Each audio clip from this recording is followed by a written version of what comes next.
기업의 글로벌 경쟁력 강화를 위해 빼놓을 수 없는 수출. 그런데 수출을 하고서도 수출 대금을 받지 못하면 어떡하나 고민하고 계시진 않은가요? 자네 요즘 수출도 하고 아주 잘 나간다며. 아이고 잘 나가게. 그 좀 모르는 소리 좀 하지 마. 아유. 왜? 뭐 안 좋은 일이라도 있어? 우리가 수출하는 그 업체에서 전에는 그 물품이 소량이라 그때그때 그 결제해 줬거든. 그랬었지. 자네 그리고 대량 주문 들어왔다고 좋아하고 그랬잖아. 그 대량 주문을 외상 조건으로 거래해줘서 좀 고민 좀 하다가 뭐 그간 거래 실적도 있고 해서 괜찮을까 싶어서 수출했는데 결국 아직까지 결제대금 못 받고 이러지 저러지도 못하고 발만 동동 구르고 있다네. 아휴, 그런 일이 있었어? 다른 기업에서 수출 기회가 찾아왔는데 이게 또 똑같은 일이 생길까 봐 뭐 거래를 해야 할지 말아야 할지 정말 고민 중이야. 화면에서 보신 것처럼 많은 수출 기업이 수출 대금을 회수하지 못해 피해를 보고 있습니다. 그렇다면 아무런 대책이 없는 걸까요? 수출 기업에 든든한 지원군이 있습니다. 바로 한국무역보험공사의 단기수출보험인데요. 단기수출보험은 수출 거래 시 발생할 수 있는 미회수 위험을 담보하기 위한 제도입니다. 단기수출보험은 수출 기업이 수출 대금 결제 기간이 2년 이내인 수출 계약을 체결하고 물품을 수출했으나 비상 위험 또는 신용 위험으로 인해 수출 대금을 회수하지 못하여 입금되는 손실을 보상합니다. 비상 위험과 신용 위험의 개념이 다소 생소하실 텐데요. 이는 단기수출보험이 담보하는 위험, 즉 보상할 책임이 있는 위험을 말합니다. 비상 위험은 수입국의 전쟁이나 내란, 환거래 제한 등 국가 차원의 비상 상황으로 대금 지급이 어려운 경우를 말하며 신용 위험은 수입자의 지급 불능, 지급 거절, 지급 지체, 파산 등 수입자의 위험으로 대금 지급이 어려운 경우를 말합니다. 단기 수출보험에 가입할 수 있는 수출 거래 유형은 일반 수출, 위탁 가공무역, 중개무역, 재판매 거래인데요. 일반 수출 거래는 국내에서 생산, 가공 또는 집화된 물품을 외국으로 수출하는 거래를 말하며 위탁 가공무역은 국내 기업의 해외 현지 법인이 생산, 가공한 물품 또는 국내 기업이 위탁하여 외국에서 가공한 물품을 수출하는 거래를 말합니다. 중개무역은 수출을 목적으로 물품을 수입하여 국내에 통관하지 않고 제3국으로 수출하는 거래로 물품이 국내에 반입되지 않고 수출된다는 점이 특징입니다. 재판매 거래는 수출 기업이 해외 현지 법인을 포함한 해외 지사의 물품을 수출하고 이 해외 지사가 해당 물품을 현지 또는 제3국에 재판매하는 거래를 말합니다. 각 거래 유형에 따라 보험 이용 요건이 다르고 수출 거래 구조가 특이한 경우 적용 대상 수출 거래에 해당하지 않을 수도 있으니 유의하시기 바랍니다. 다음으로 단기 수출 보험의 상품 구조를 알아보겠습니다. 먼저 수출 기업은 수입 기업과 수출 계약을 체결한 후 한국무역보험공사의 수입 기업별로 보험을 통해 보상받거나 보험을 가입할 수 있는 보험 한도를 신청합니다. 그러면 공사에서는 거래 물량과 결제 조건, 수입 기업의 신용도 등을 고려해 보험 한도를 책정하고 보험 증권을 발급하게 되는데요. 보험 증권을 받은 수출 기업은 수출을 이행하고 공사의 수출 내용을 고지하는 수출 통지 절차를 이행하여 확정된 보험료를 납부하면 보험 관계가 성립됩니다. 이후 수입 기업이 대금 지급일까지 수출 대금을 지급하지 않아 보험 사고가 발생한 경우 수출 기업은 공사에 사고 통지를 하고 보상 심사를 통해 보험금을 지급받게 됩니다. 그렇다면 단기 수출 보험을 통해 지급받을 수 있는 보험금, 보험 가입에 따른 수수료인 보험료 등은 어떻게 책정되는지 궁금하실 텐데요. 이를 이해하기 위해 먼저 단기 수출 보험 약관의 주요 내용을 중심으로 주요 계약 사항을 살펴보겠습니다. 단기 수출 보험의 보험 계약자는 수출 기업이며 보험 가액은 통상적으로 수출 대금을 말합니다. 부보율은 보험 사고 발생 시 적용하는 보상 비율로 기업 규모, 거래 형태 등에 따라 달라집니다. 앞서 설명드렸던 일반 수출 거래 또는 위탁 가공무역 거래면 중소기업은 100%, 중견기업은 97.5%, 대기업은 95%의 부보율이 적용됩니다. 중개무역 거래는 개별 건의 외화 가득 효과 등을 감안하여 무역보험공사의 심사를 통해 부보율이 결정됩니다. 재판매 거래는 기업 규모와 무관하게 95%의 부보율을 적용합니다. 다만 부보율은 공사의 국별 인수 방침 또는 개별 고지 내용에 따라 달라질 수 있습니다. 보험 금액은 앞서 설명한 보험 가액에 부보율을 곱한 공사가 보상하는 금액이며 이 보험 금액이 보험 이용에 따른 수수료인 보험료 계산의 기준 금액이 됩니다. 보험료는 보험 금액에 보험료율이 적용되어 수출기업이 공사에 지급하는 비용입니다. 보험료율은 수입기업의 신용등급, 신용장 개설은행 소재국의 국별등급, 결제기간 등에 따라 달라지며 영업점을 통한 문의가 필요합니다. 한편 수출기업이 실제 지급받을 수 있는 지급보험금은 수출기업의 손실액에서 면책 대상 손실액을 뺀 금액에 부보율을 적용한 개념입니다. 그렇다면 수출하는 모든 기업이 단기 수출보험을 이용할 수 있는 것일까요? 단기 수출보험에 가입할 수 있는 이용 요건을 알아보겠습니다. 단기 수출보험을 이용하려면 먼저 수출기업과 수입기업에 대한 신용조사 및 신용평가를 진행해야 합니다. 수출기업은 국내에 주소를 두고 공사 신용등급 F급 이상 등급으로 평가되어야 함을 원칙으로 합니다. 무신용장 방식의 경우 수입기업이 보험가입 제한국에 소재하지 않으며 공사 신용등급이 F급 이상인 경우 원칙적으로 보험 이용이 가능합니다. 신용장 방식의 경우 신용장 개설은행의 신용도 등을 확인해야 합니다. 하지만 정확한 이용 가능 여부를 알기 위해 공사 영업점을 통한 확인이 필요하므로 공사에 문의하시기 바랍니다. 단기 수출보험이 어떤 제도인지 이제 조금 이해가 되셨을 텐데요. 지금부터는 단기 수출보험의 실제 운영 방식에 대해 알아보겠습니다. 단기 수출보험은 운영 방식에 따라 크게 개별보험과 포괄보험으로 나눌 수 있습니다. 개별보험은 보험을 청약하고 보험에 가입하는 형식입니다. 많은 중소기업이 이용하는 가장 기본적인 운영 방식인데요. 거래 수입 기업별로 보험 계약 체결이 가능한 최대 한도를 부여받는 인수한도 방식으로 운영됩니다. 따라서 인수한도를 초과하면 보험 가입이 불가합니다. 개별보험은 수출 기업의 필요에 따라 수출 거래건별로 선택적 보험 가입이 가능하지만 위험률이 높은 거래는 가입이 곤란할 수 있으며 포괄보험보다는 보험료가 높습니다. 포괄보험은 사전에 무역보험공사와 수출기업이 포괄보험 특약을 체결해 일정 범위의 대상 거래를 정한 후 수출기업이 대상 거래 전체를 보험에 가입하는 방식입니다. 대신 대상 거래는 결제 기간이 180일 이내인 거래여야만 합니다. 포괄보험은 개별보험과 달리 보험에 가입할 수 있는 금액에 제한을 두지 않는데요. 대신 보험금 지급은 거래선별로 책정받은 보상한도 범위 내에서만 가능합니다. 포괄보험은 고위험 거래에 대한 보험 가입이 용이하고 저렴한 보험료, 수출 통지와 보험료 납부 등 절차가 간편하다는 장점이 있지만 포괄보험에 가입하기 위해선 위험률이 낮다고 판단되는 거래도 의무적으로 보험에 가입해야 한다는 단점도 있습니다. 지금까지 단기 수출보험의 개별보험과 포괄보험의 운영 방식을 살펴봤는데요. 그 외에도 무역보험공사는 소규모, 수출 초기에 기업이 손쉽게 수출보험 제도를 이용할 수 있는 단기 수출보험, 중소중견 플러스 보험 제도를 운영하고 있습니다.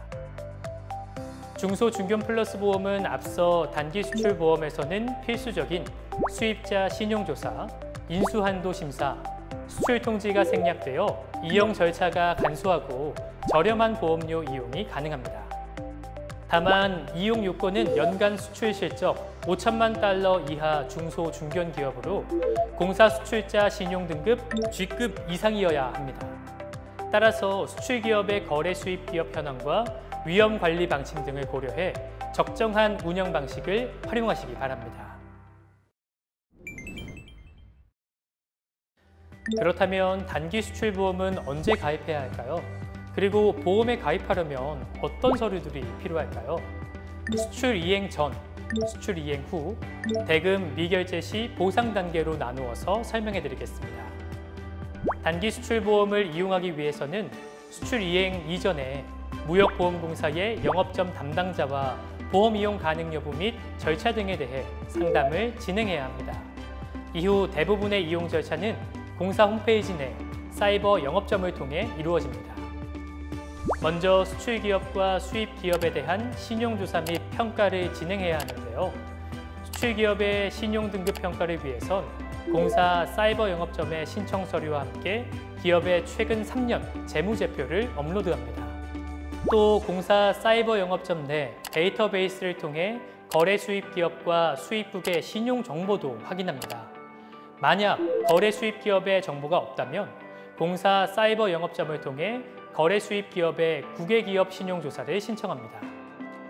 신용조사 결과를 토대로 수입기업의 신용평가가 끝나면 수출기업은 보험 청약, 즉 보험 한도를 신청합니다.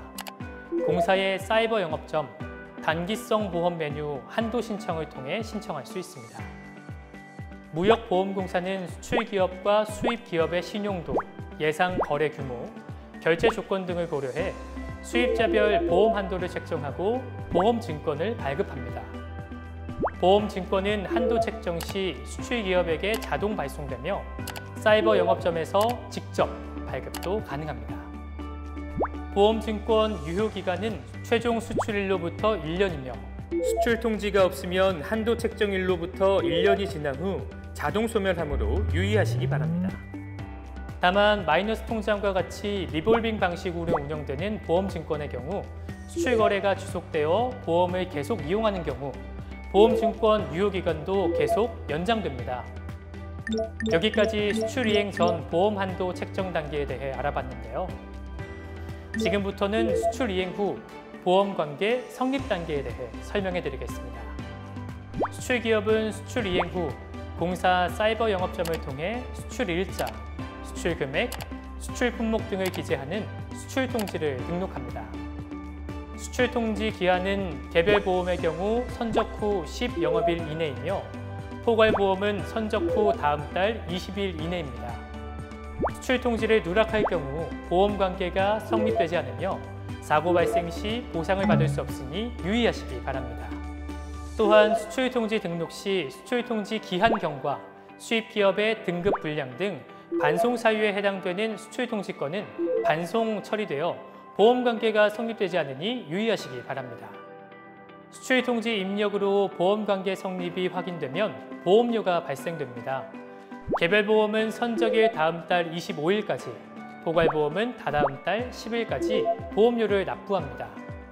보험료까지 납부하면 최종적으로 보험 계약 체결이 완료됩니다. 이후 보험관계 성립건이 결제일에 결제 확인이 되면 수출기업은 공사로 결제 통지를 해야 하며 보험 한도가 결제 통지액만큼 복원됩니다. 지금까지 수출 이행 후 수출 통지를 통한 보험관계 성립과 보험료 납입, 결제일 도래 시에 결제 통지까지 이용 절차를 알아봤습니다. 그렇다면 사고 발생 시 보험금 청구는 어떻게 하면 될까요? 만약 수출 대금이 결제일에 결제되지 않았다면 결제 기일로부터 1개월 이내 사고 발생 통지를 해야 합니다. 사고 발생 통지가 접수되면 한국무역보험공사는 사고 조사를 실시합니다. 사고 원인 파악과 더불어 수출 기업의 귀책 여부 판정을 위한 자료를 수집합니다. 사고 발생 통지 후 한 달이 지나면 보험금 청구가 가능하며 보험금 청구일로부터 2개월 이내 수출기업의 귀책 여부 심사에 따른 보험금 지급 여부가 결정되어 보험금이 지급됩니다. 보다 자세한 보상 절차는 무역보험 아카데미 홈페이지 이러닝 센터에 업로드되어 있는 국외보상편을 참고하시기 바랍니다. 대량 주문을 조건으로 해외 바이어의 외상거래 요구에 어려워하던 나 대표님의 사례 기억하시죠? 나 대표님도 한국무역보험공사의 유튜브 강의 덕분에 단기 수출보험을 알게 됐는데요. 과연 어떻게 달라졌을까요? 해외 기업 N사의 신용평가를 신청하려고요. 네, 알겠습니다. 박 대리, 이제 보험 신청된 건가요? 네, 사장님. 바이어가 공사에 신용 등급이 없어서 등급 평가일까지 2주 정도 소요된다고 합니다. 평가 결과 나오면 한도 신청하라고 안내받았습니다. 그 갑자기 20만 달러의 물량을 거래하자고 하니 이거 보험 들어두는 게 좋겠죠? 신용조사 결과 신용등급 등을 고려해 보험 한도 책정이 가능하다는 결과를 받은 나 대표님의 수출기업은 공사 사이버 영업점을 통해 20만 달러의 보험 한도를 신청합니다. 이후 한국무역보험공사는 인수 한도 20만 달러를 책정해 한도 책정 통보문을 발송합니다. 통보문을 받은 수출기업은 1차 선적분 10만 달러치의 물품을 선적하고 10영업일 이내에 공사 사이버 영업점을 통해 수출 통지를 합니다. 수출 통지를 통해 보험 관계가 성립되면 보험료가 발생하는데요. 책임 금액 10만 달러를 기준으로 수입 기업의 신용도, 결제 기간, 할인율 등을 감안하여 75만 원의 보험료가 책정되어 수출한 다음 달 25일까지 보험료를 납부하였습니다. 그 해외 연사 오늘이 만기일인 것 같은데 입금 확인됐나요? 아니요, 아직 입금 안 됐습니다. 어쩐지 불안하더니 이거 계속 미적거리는 것 같더니만 결제를 못 지켰구만. 내일 아침에 다시 확인하고 무역보험공사에 그 사고 통지해 주세요. 네, 알겠습니다. 결제 만기가 다 되도록 수출 대금이 입금되지 않았다면 결제 만기일로부터 1개월 이내 사고 발생 통지를 하고 보험금 청구 등 보상 절차를 진행합니다.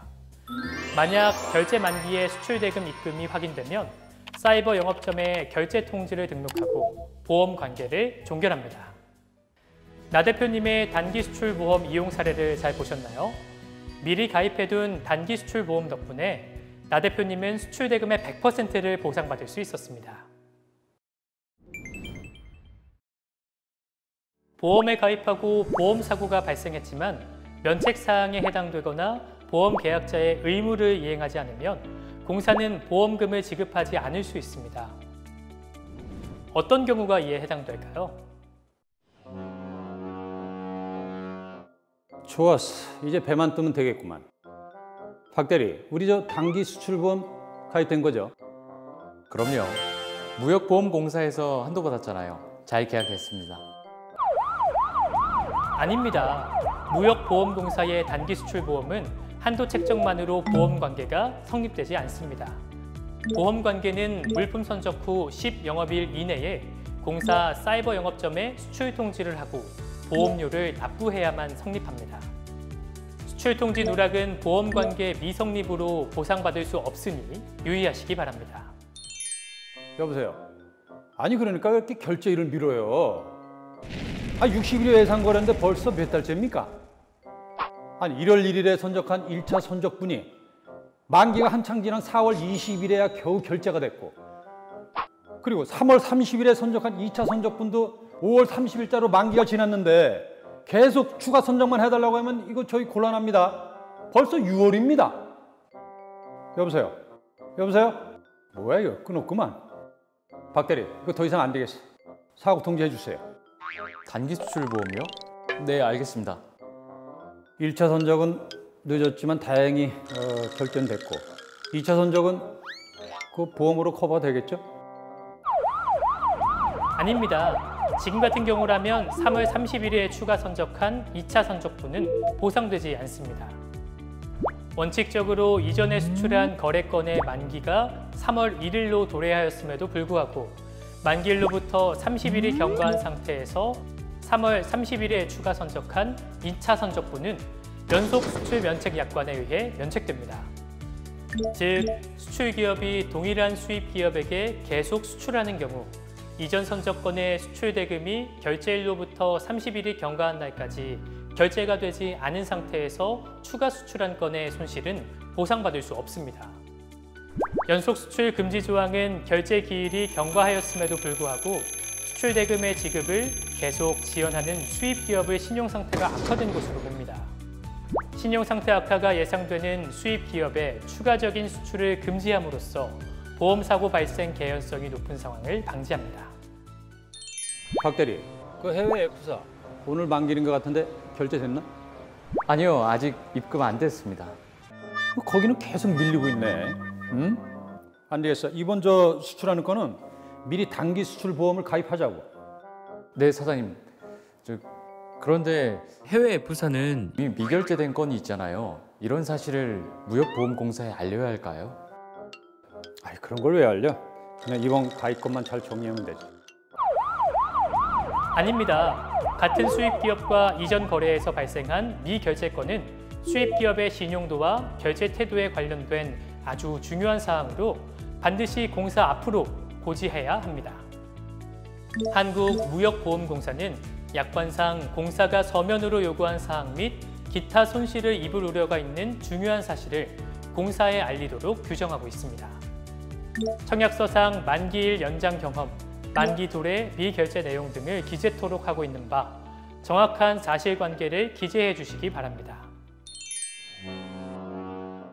박 대리, 지난번에 인도로 가는 물품 그거 선적된 거지? 그럼요.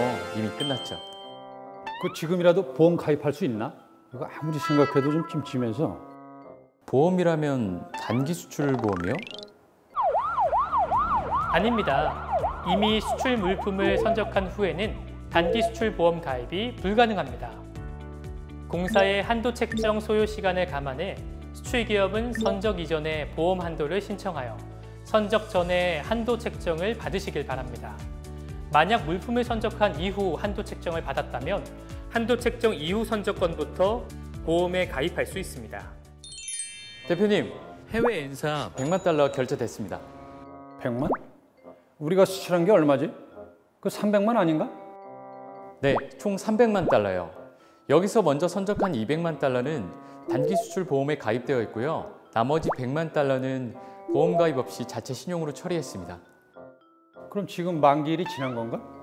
그럼요. 많이 지났죠. 그럼 지금 들어온 100만 불은 자체 신용으로 진행한 수출권으로 결제 처리하고, 그리고 보험 들어드는 거는 사고 통지해. 뭐 날짜도 지났겠다, 보상은 받을 수 있겠지. 아닙니다. 수출 기업과 수입 기업 사이에 여러 개의 채무가 경합하는 경우 변제 금액이 어느 채무의 변제를 위한 것인지 기준을 정해야 합니다. 이를 변제 충당이라고 하는데요. 한국무역보험공사는 약관에 따라 최초 결제 기일이 도래하는 채무 순으로 결제가 이루어졌다고 그 기준을 정합니다. 이는 수출입 기업의 임의 충당에 따른 보험 사고의 역선택을 방지하기 위함입니다.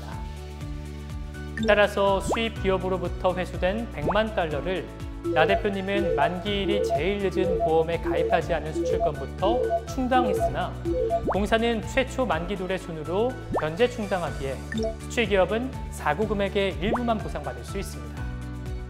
지금까지 한국무역보험공사의 단기 수출보험에 대해 살펴봤는데요. 나 대표님도 단기 수출보험을 통해 이제 걱정 없이 수출하실 것 같습니다.